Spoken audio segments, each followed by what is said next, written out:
Sorry. Well, the Cards go down to Dallas. They get their butts beat, and half the team isn't playing anymore. It's hate week, though, so we're going to talk about the slapdicks. We're going to talk about what happened down in Dallas with the Ponies, and we are going to talk about more. Welcome on into the Cards Companion. Roll the footage.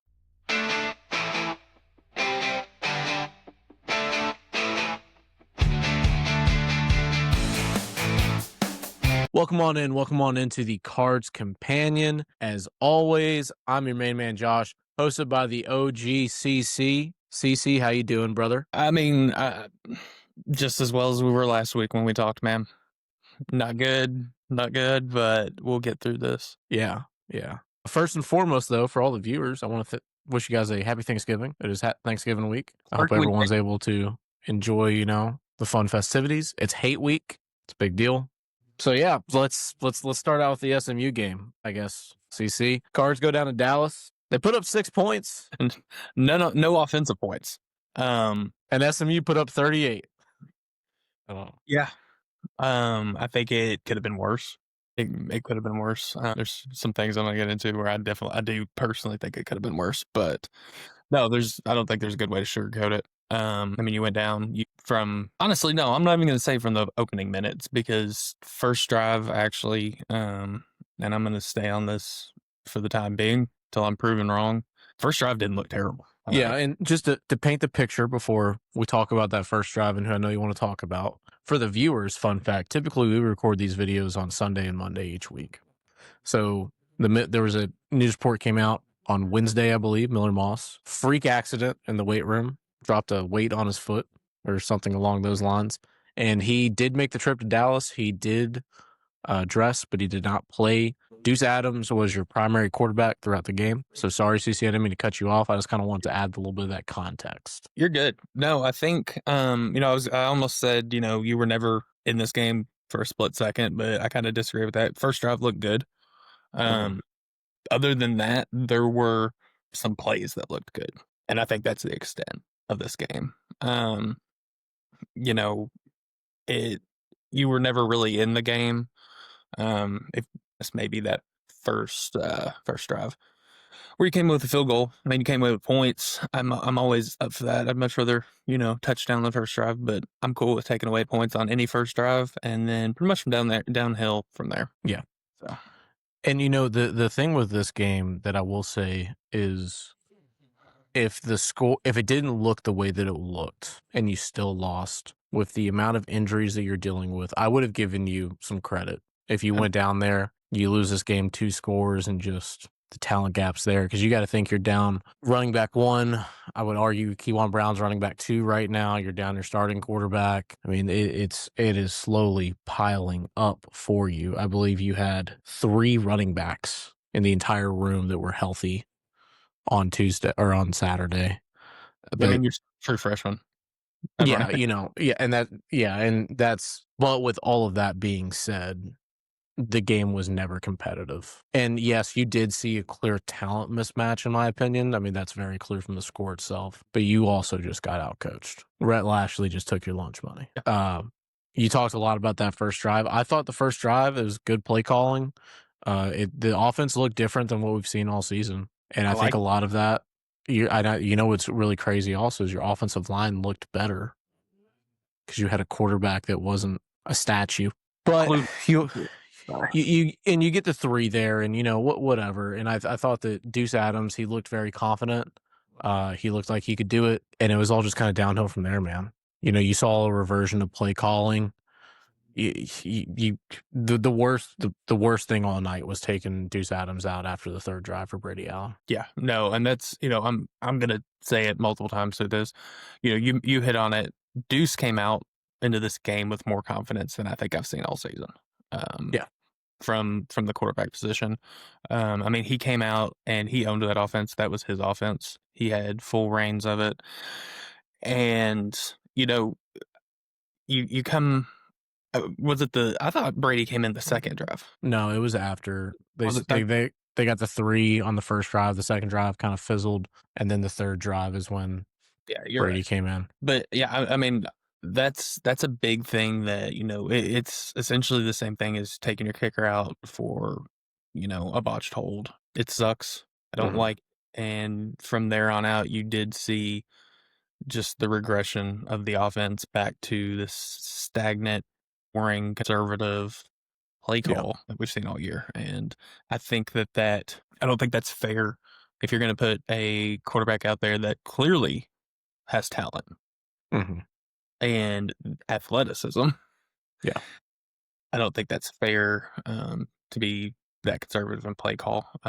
You seen him air it out a couple times. I thought they were beautiful passes. I think he aired it out like 3 times, and I think 2 of them were completions. Yeah, and I wanna hit on that also. They we've been really complaining all season that, man, they're just not pushing the ball down the field past 15. They're not doing it, and for a long time, we thought that was a limitation of Miller Moss. They gave Deuce 3 opportunities to do it. He only had 1 completion, but it was a very good ball. The second pass was a Chris Hughes just never corrected his route, and then, the third pass was a little bit of a sail, but you can see that he can do it. You're still not doing it, and what's really upsetting to me about this is going into this game, do you know what SMU's pass defense was ranked? Actually, I believe they talked about it right before the game, and was it like 60th?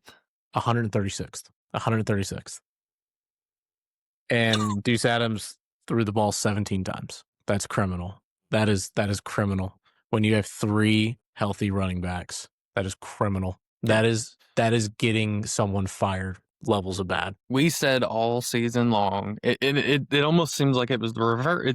Things have like reversed from what we were saying, but at the same time, like the team has kind of reversed. Like with who you have available, we were throwing the ball 30 times. It seemed like whenever we had rushers on the field that averaged 100 150 yards a game, but yet we were passing it, and we're like, just run the ball. Like Mhm. Isaac Brown's in, it can play. Just run the ball. And it's like now we have no one to run the ball, and they want to run the ball. Yeah. And I'm like, It what do we do? is it's frustrating. I mean, it comes down to it. I don't know.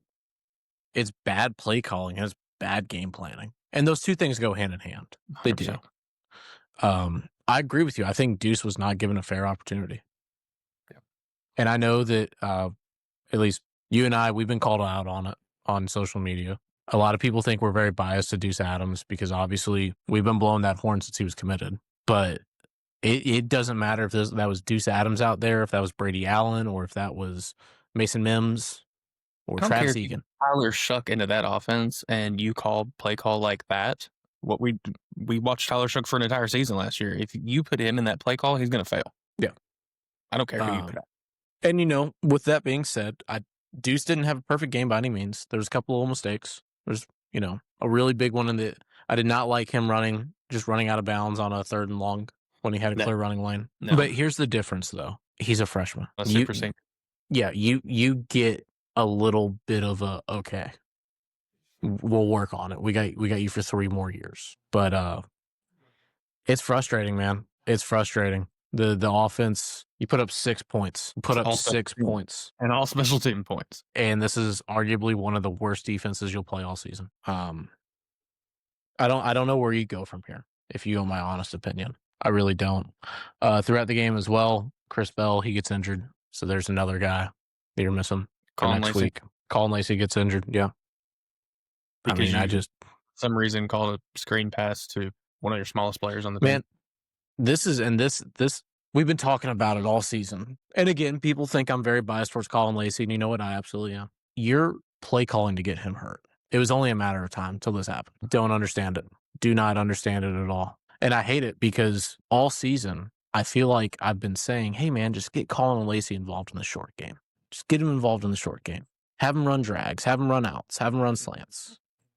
And we've been throwing bubble screens and tunnel screens and just getting the kid blown up over the middle on like 7-yard post. Like, I'm not surprised. And I hate that. I absolutely hate it for Colin Lacey. I know Colin, I know his family, I know his agency. I hate it for them. But you're calling plays to get this kid killed, which isn't Yeah. fair to him. It's Yeah, and malpractice. it's not even the same situation as the old hospital passes Yeah. where the quarterback is hanging the receiver out to dry. Like these are specifically being called to Colin Lacey, one of, if not like smallest person on the team, and one of the most athletic, where he's getting hit by 3 guys every time he touches the ball. And it's not like you're being sneaky about it either. Absolutely. The film's been out on this for 9 weeks. And, and it's just, It's unfair to him. That's the easiest. That's the best way I know how to say it. It is unfair to him. So, and and I'm gonna keep going down this. It is. I loved the old Bobby Petrino mantra of like the feed the studs thing, and I believe in that. I really do, and I think you do get calling the ball, but it's you do it smartly. I don't know. That's the one thing I can't get my head off of is the treatment of Colin Lacey. I don't have anything positive to say about it. I don't have a lot positive to say just in general. All right, well, let's talk about the defense then. I will say, well, I take that back. I do want to say one thing. You had 2 freshmen run the ball this game. Braxton Jennings, true freshman. Believe is he a preferred walk on? If I'm not mistaken. I'm not sure about that. Not sure. I'll have to look at that. But Kentucky kid, and he got some carries. He got 5 carries for 17 yards.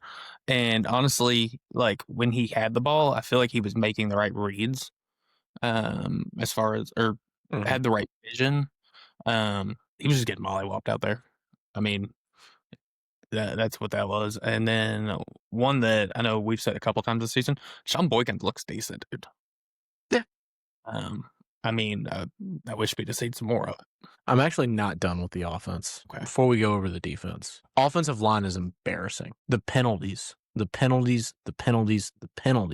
We've been saying it all season long. These penalties are ridiculous. And I know Sylvester has gotten so much love from PFF and all these circles and online. No, the offensive line looks so much better with Sylvester on it. Sylvester makes some of the dumbest penalties on the field. You clean up half the offensive line penalties, you're sitting at like 2 losses. I can't get over. We run a jet sweep. Whoever has the ball is 12 yards away, and we got a holding. We have a holding 12 yards away on an interior offensive line. On a 315-pound man that is not running down your running back or your wide receiver. It is insanity how poorly the offensive line plays. And I'm going to give Miller Moss a lot of credit about something. When Miller made those comments about culture, I didn't like it. He wasn't wrong. It was probably not the best optics coming from him, but he was not wrong. No, we hit on that last week. It's not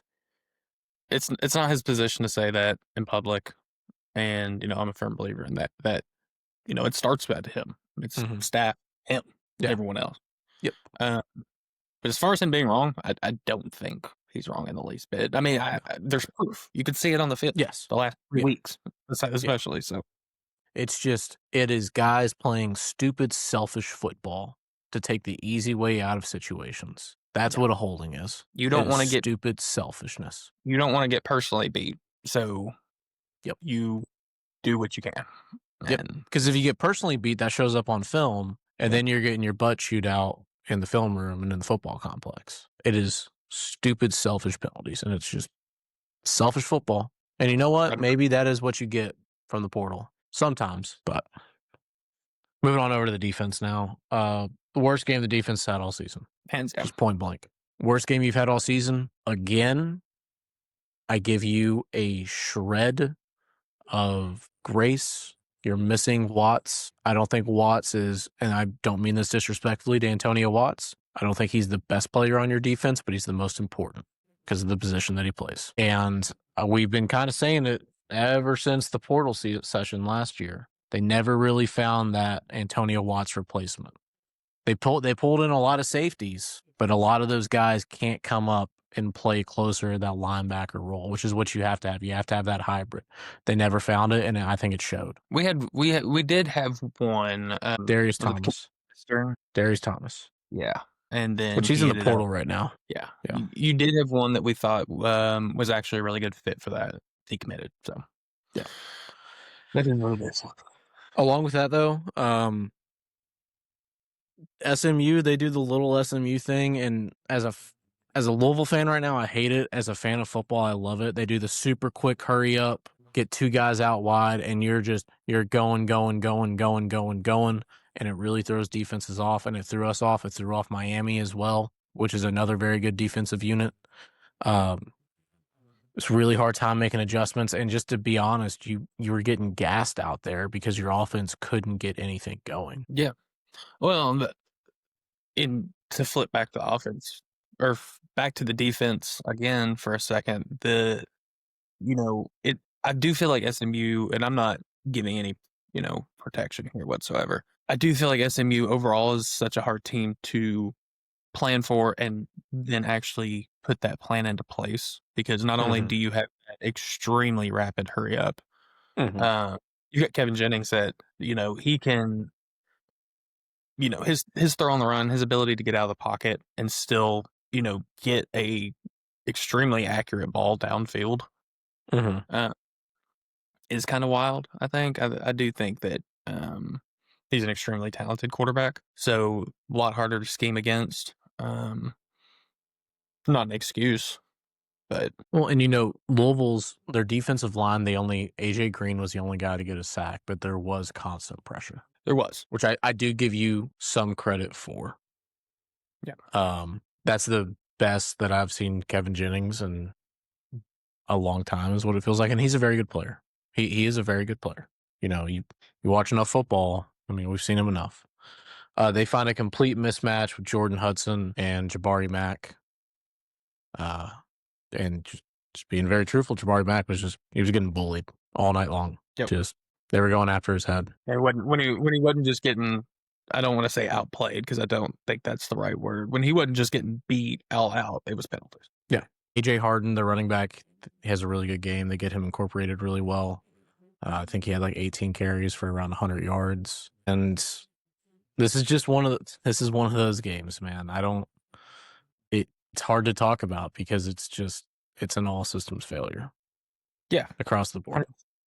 I mean, it was, you have nothing positive to say about any aspect, unfortunately. Yeah. So, I mean, just point blank, they kicked your ass. I think this game was kind of that one where we always talk about like a Brohm stinker. This felt like a Brohm all system failure. And this game really felt like you were paying for a lot of your sins over the past few years in roster construction and coaching and staff management, and they whipped your butt. I want to ask you this. Is there one single thing that you can point to explain why they put up the point? I mean, really more than any other team has scored on you in a long time. Because I've tried myself. It makes a difference, and we've seen that multiple times this season. Because take it for example, like a guy like Watts, you can throw him like a zone coverage where Jabari Mack isn't in a one-on-one. You can have him on an outside gap or as a spy where Kevin Jennings isn't running free. There's a lot you can do that you're just not able to without that guy being there. And it is ultimately the issue that you didn't find a true star backer in the portal. And truth be told, it's a hard position to find in the portal. Not every team in the country has a star backer. Not every team plays that 4-2-5 scheme. There's not a lot of guys that enter the portal from that scheme, because most of the time when programs find those guys, they hold on to them for dear life because they're so important, kind of like what U of L's done with Watts. So it's a hard one. That is one of those guys where you have to recruit the high school ranks to get those guys. And what have you not done the past 2 years? You've not recruited high school ranks en masse at all. You've had classes of less than 17 kids every year you've been here. Now, there's been talent, but with an influx of 45 kids roughly over 3 years, talent's not always all across the field, So I mean, I do chalk it up to the Watts thing, but I think if Watts plays, instead of giving up 38, you're giving up 28. You know what I mean? Yeah. It's not like you're going to just hold them all of a sudden to 10 points, but it does matter. I agree with you. I think though, in getting away a little bit less from the game and more to just the current situation of Louisville football, I made a post this week. I said, this is the bleakest outlook I've had on University of Louisville football since the previous regime, because things are bleak, man. Things are bleak. You go from, what's up? I will argue that I have a worse outlook on it, because I will say, at least with the prior regime, you knew what you were getting. You were getting consistently extremely mediocre football, and that was fine.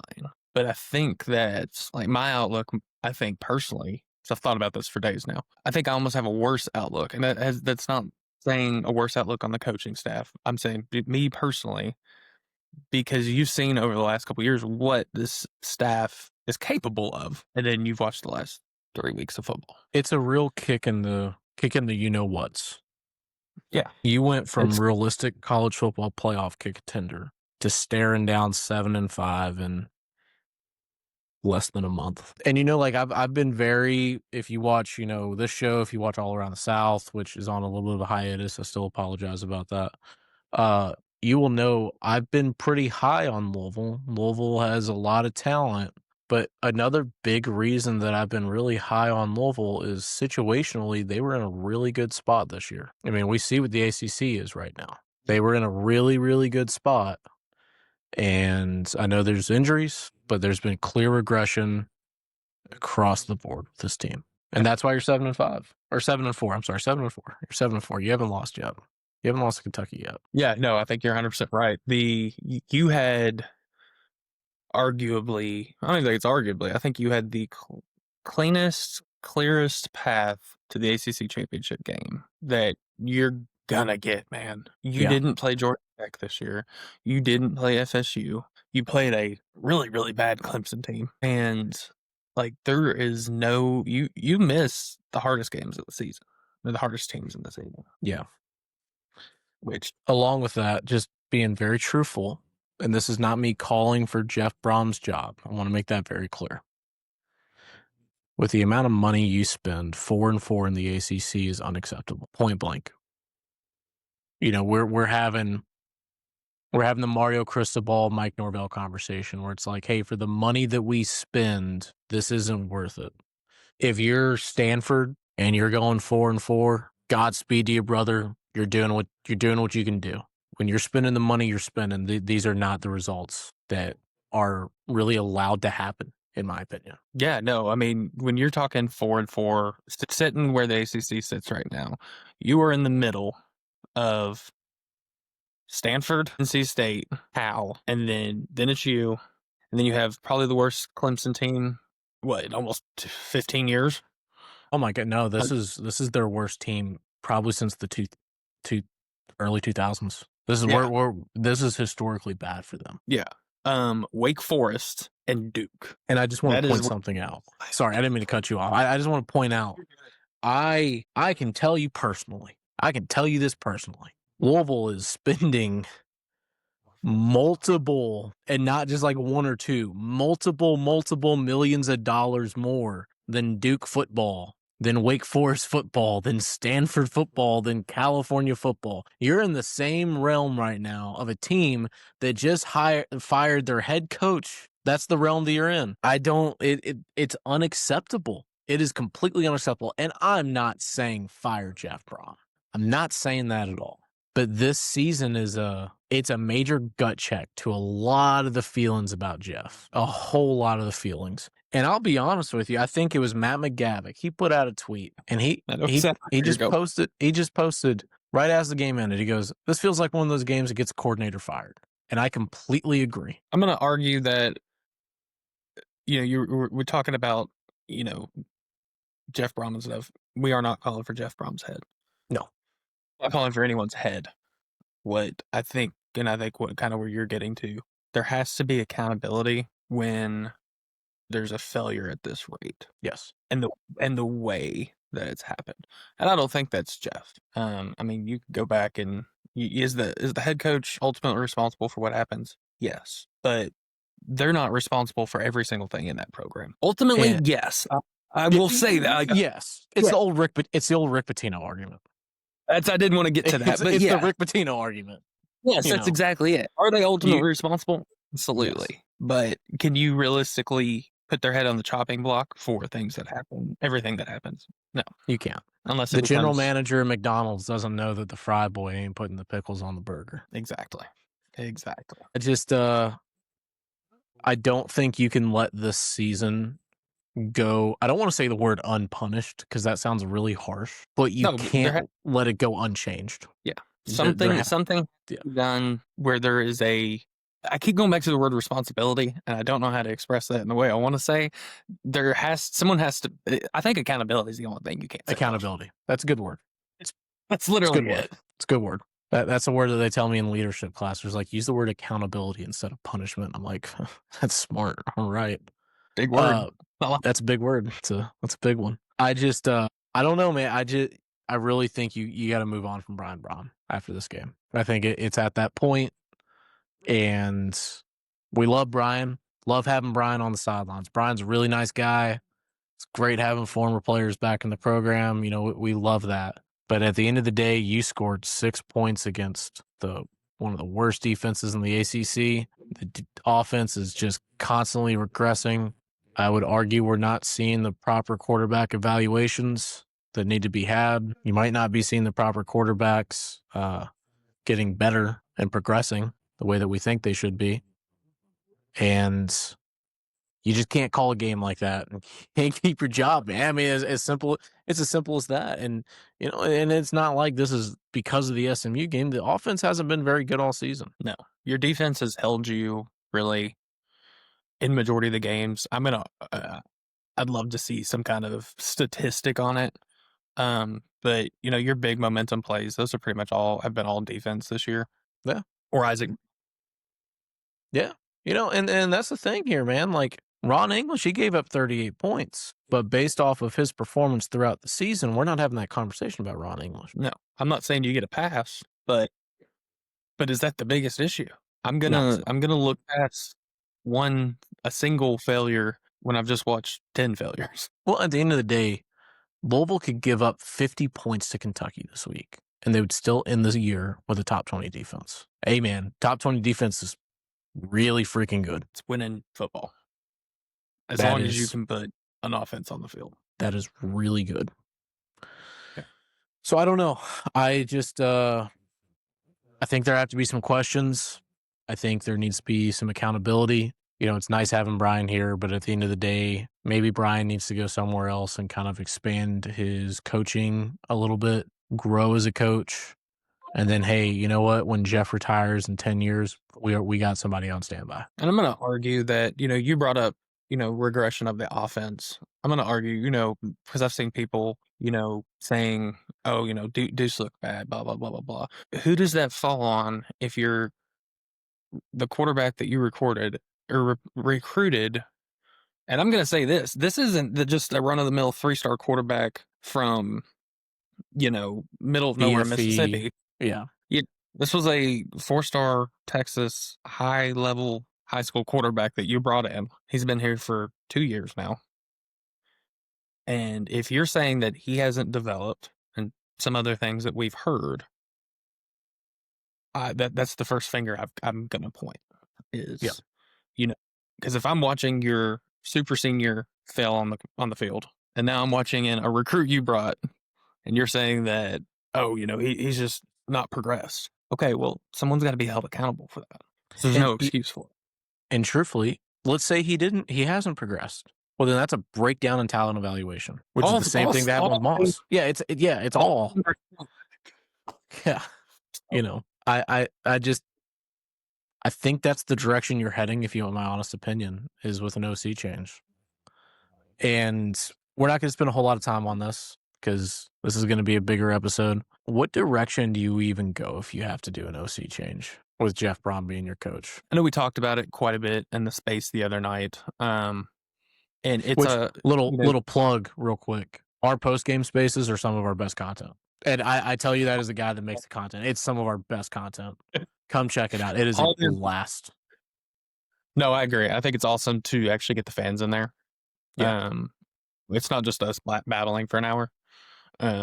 It's everyone babbling. We hear some wild takes. You can't come in with soft. Yeah.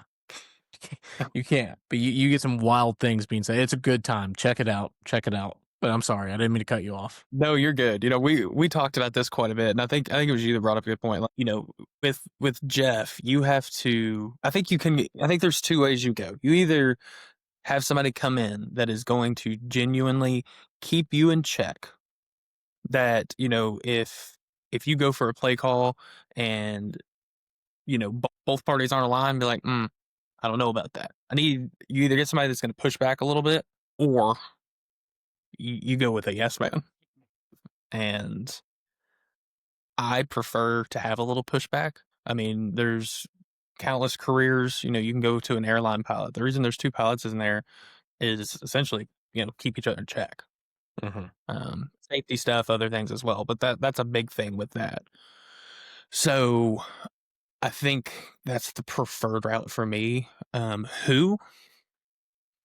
I don't. I think there's some really really good offensive minds out there at the mid level that could be interested in that move up. Um, and then there's probably a couple out there that are just looking for a retirement job. Yeah, no, I agree. I think ideally, if I was making the hire, if Jeff is going to keep play calls, which I'm not at that point. There are some people that are at that point. I'm not at that point. Let him keep calling plays. But if you're going to keep calling plays, go find an older, more seasoned coach that's been doing this for a long time.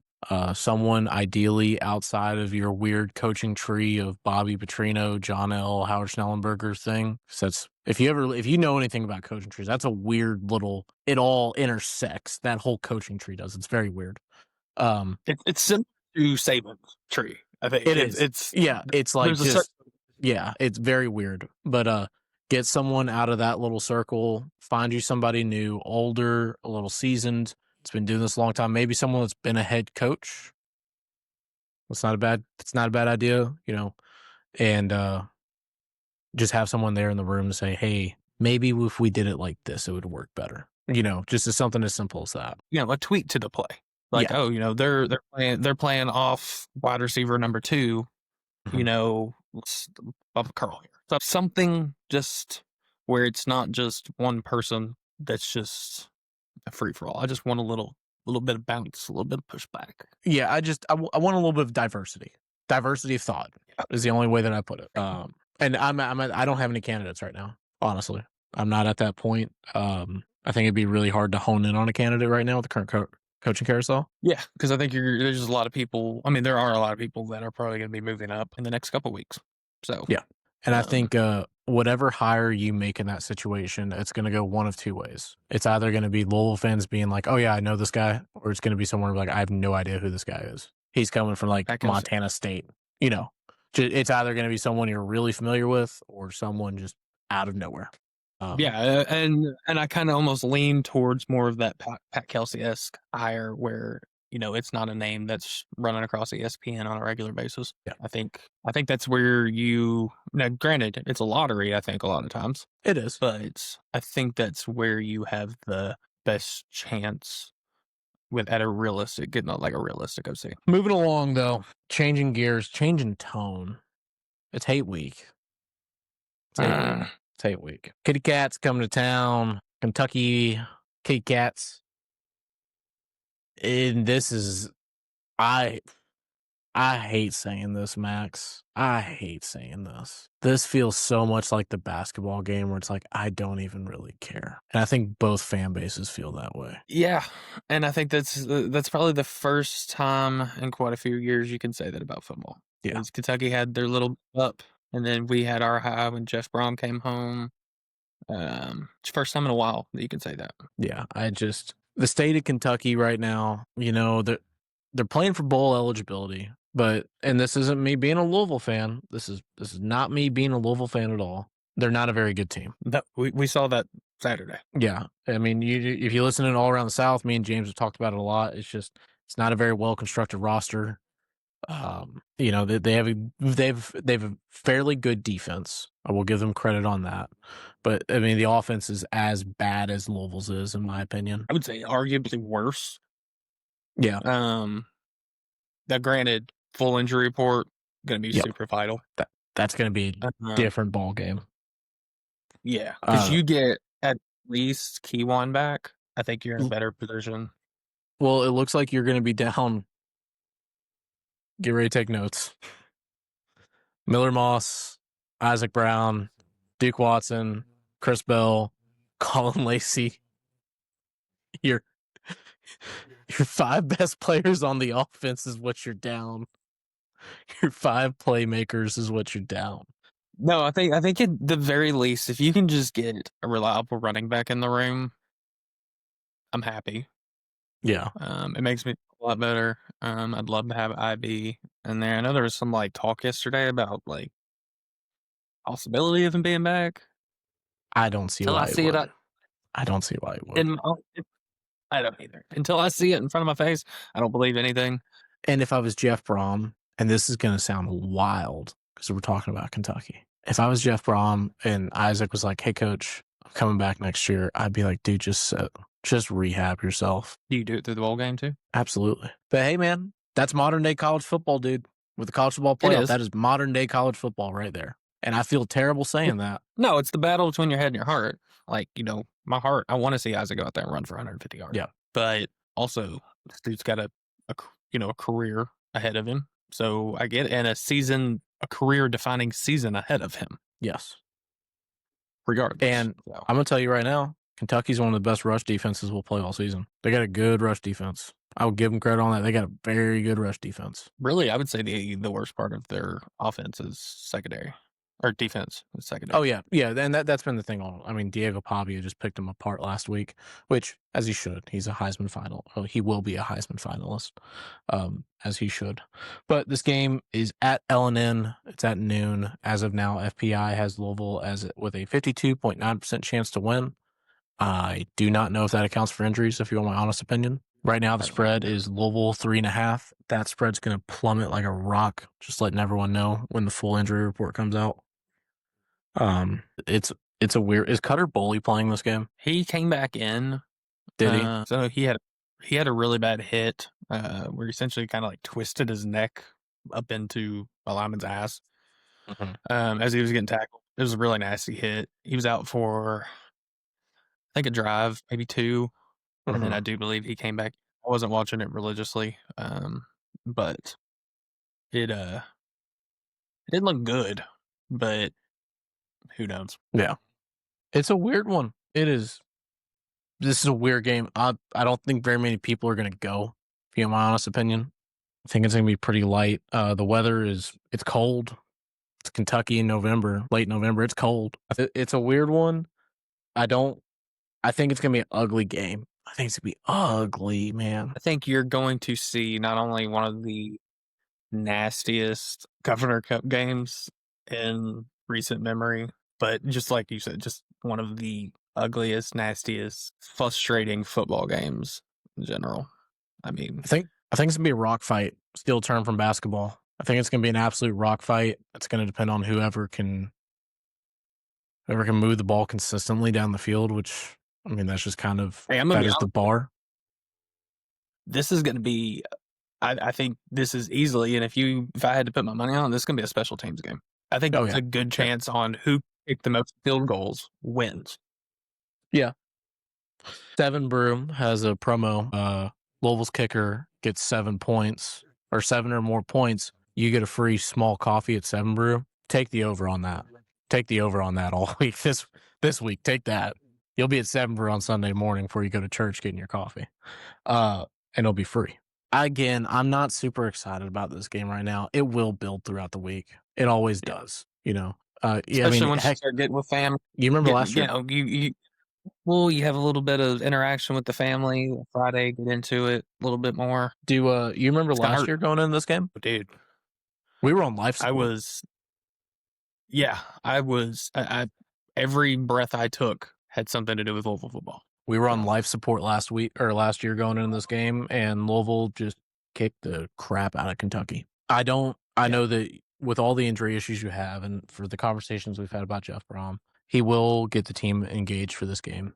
They'll be ready to play. They'll be nasty. I think they will be ready to play this game. They're going to want to end on a good note. But I don't know, man. This is one of those games. It stinks that we're at this point, in my opinion. It really stinks. With that being said, though, oh, sorry. I was going to say, just one of the last, if you take away one of these losses the last 3 weeks, just one. I don't even give a shit which one, honestly. The SMU one hurts just because of the scoreboard. Mm-hmm. You take away any three of those, I think it's a kind of a different conversation. Mhm. Uh, I think you're in a much more energetic mood for this game. You're still not talking playoff, but you're at least talking, yeah, not a terrible year. Um, but yeah, the 3 in a row, I think that killed it completely. Yeah, it will. It did. Yeah. Okay, with that being said, though, give me your offensive player of the game. Well, I don't even know who the offense is, so you know, I'm gonna say I genuinely don't know. I think there's a chance that it's Sean Boykins. Okay, I like that. If He got some good if reps against SMU. Yeah, he did. If Keywan, especially if Keywan's out, I mean, regardless, I think he has the opportunity to get some good time in. I think he's kind of shown the limited amount he's been in. Mhm. He looks decent. Yeah, And I mean, he looks more decent. He looks pretty good. I like what I see. So, man, I think there's a good a good chance that you go in if Keywan's out as well. I think there's a good chance you go into Saturday with possibly him as your like starting running back. yeah, it'll be like him and Because Braxton Deuce, Jennings. yeah, because like we saw Duke a little bit Saturday, and but what 5 plays maybe? Like it wasn't a lot. Yeah, he So was still clearly banged up. yeah, so Offensively, I'm gonna go with Sean. it takes me everything in my being not to pick Nick Keller. Okay, I'm not going to do it because that seems like a cop out. That's what I want to okay. pick. Give me. I'm at the same with you. I don't know what the roster is going to look like. To be honest with you, uh, Dude, our quarterback would make sense for all I know. Like I don't know. that He dropped the weight on us. I don't know, man. Give me someone different. Give me Dakari Collins. Okay. I think he Okay. steps up. He steps up in the wide receiver room. I guess he's wide receiver one now. I I don't think there's guess. another option I mean, unless you're gonna go I play wide receiver one. well, like this is not me trying to sound disrespectful. Antonio Meeks is not it. He's had issues consistently throughout the season, and just leave it at that because I don't want to crap on the kid. Dakari Collins, I mean, we have seen shines of talent occasionally when he gets the opportunity. We hit on it. Kentucky's secondary isn't the best. I mean, that might be your path to success here. I don't think you're going to be able to run the ball very Yeah. well, being quite honest with you. And that's not because of the running back injury situation. Kentucky has a really good front seven. It's point blank, and you have a really bad offensive line. I could throw out an honorable mention. Oh, who's that? Kind of leading off of exactly where you went. I think if you because who's that make wide receiver two? Chris Hughes. Dude, I don't even know. Probably.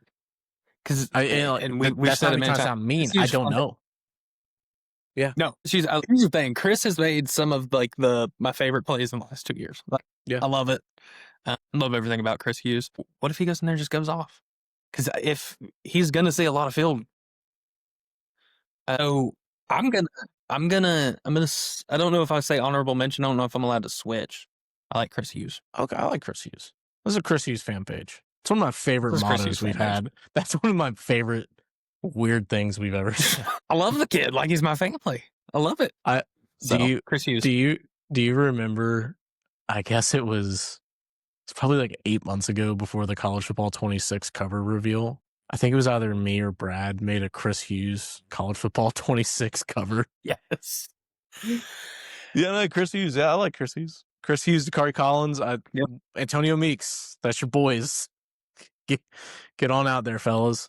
Switching on over though, Max, or switch on over though, CC. Who do you have as your defensive player of the game for the Cards? I'm gonna take a cop out, I guess. I mean Clark or Watts. That's fair. That's fair. I mean I feel like it's a cop out. I think that you. Well, I'll let you say, and then I'll say an honorable mention. I like honorable mentions. TJ Capers has gotten progressively better throughout the season, and he's becoming a force on that defense. He was third on the team in tackles against SMU. He's a guy that is getting better, and you're seeing his potential realized very quickly. I really like TJ Capers in this game. I really, really like TJ Capers. I think he's able to kind of play up a little bit more on the D line, cause a lot of havoc in the backfield. And I think that he has a phenomenal game, maybe his best behind the Miami game that we've seen from TJ Capers. I'm not against it. I really like Like TJ Capers. Capers. He's getting really, really good really, really quickly. Who's your honorable mention? I'm gonna say AJ Green again, and kind of hint. I think it's gonna play in parallel with your TJ Capers thing. If you've got havoc on that line, you could say Clev Lubin or AJ Green, either one really. Like if you've got a lot of havoc on that line, because I think you've seen it some in years prior where it was easier for Ashton to get to the quarterback or at least into the backfield whenever the line was in shambles. I mean, which that's football. That's the whole purpose of it. I think if TJ Controlled has a chaos. game where he is, yeah, I think if he's drawing a lot of that attention from the defensive line, I think it makes it easier to get, one of the edge rushers in. Yeah, I like it. I like it. I like it. Anything else you want to hit on from SMU? State of the program going into hate week. It's gonna be a lot of conversations over the next month. December is it's gonna be interesting. Yep, it's gonna be a busy month. It's We next got week, busy, by the busy way. month. I know, dude. The year is flying by. Dude, that punched me in the face this morning when I looked at my calendar for work. I was like, but yeah. No, I'm not going to beat dead horse. I'm essentially just kind of looking forward to getting a lot of other conversations out of the way. Yeah, it's a fun week. Fun week. Hope everyone enjoys Thanksgiving. This is my favorite time of the year. This is my favorite week of the year. I say that all the time, and people look at me like I'm crazy. Thanksgiving is my favorite holiday. I hope everyone enjoys it. I hope you have a really good time with your family. If you're not around your family, I hope you're around friends or, find some reason to be thankful in your life. It's hate week. Low energy on the show. It'll build though. It'll build. Check out our live shows throughout the week over on the Twitter page. Just link down below. It's gonna be fun. Get out there, be loud, beat the slap dicks, and let's go into this bowl with a little bit of positivity and build some momentum going into the portal. And it's sweep Kentucky in all the sports that matter. Yeah. Yep. So no, I don't have much else to say. Happy Thanksgiving. Happy Thanksgiving to you, Josh. Happy Thanksgiving thank to you. all of you guys that watch these every week. And we are thankful to you guys. Yep. So as always, please like, share, subscribe, all that great stuff. Leave us a comment below. Tell me I'm an idiot below. I love to hear you guys say it. Other than that, though, we will catch you guys on the other side. Go Cards and beat the slapdicks.